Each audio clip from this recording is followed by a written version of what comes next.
Sababu running a Dreamliner kutoka chukua watu wazuri sana wa private sector wameingia na wanafanya kazi nzuri. Kwa nini tusiendelee kufanya kazi ya namna hiyo au kuwatafuta tukawajua qualifications zao, competence zao, tukawa na database. Na hili jambo Tiara anaweza kulifanya. Kukusanya watu katika maeneo, mimi nawajua watu kadhaa. Na classmates wangu tulikuwa tuingie pamoja kama tutorial assistants, walikimbia wakaenda private sector, very good individuals. Sasa hivi wamefikia kwenye retirement, they are running their own companies and they could contribute. Kwa hiyo tukifanya kazi na watu tunaweza kusaidiana.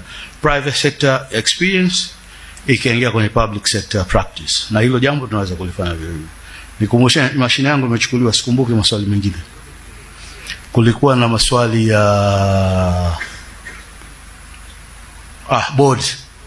board, how do we make sure kwamba board appointments ziko sawa sawa? Rule ni zile zile. Kwa mfano, Tanzania kuna Institute of Directors ambayo tulitakiwa tuitumie. Na nakumbuka hii institute ilianzisha wakati mimi niko NBA early 2006 nafikiri. And then kulikuwa na watu wachache ambao walitrain na wengi bado hawajatrain. Sasa if you want people to train as directors, uambie condition uwe member of Institute of Directors, and then you qualify. Immediately people will train, and then they'll know the basics of what is a director, issue gani wanatakiwa kufanya kama director, what are the key issues the directorship. Sasa mtu anachaguliwa tu anakuja anashughulika na bahasha tu, and then bahasha is irrelevant. Bahasha isaidii kabisa running of institutions.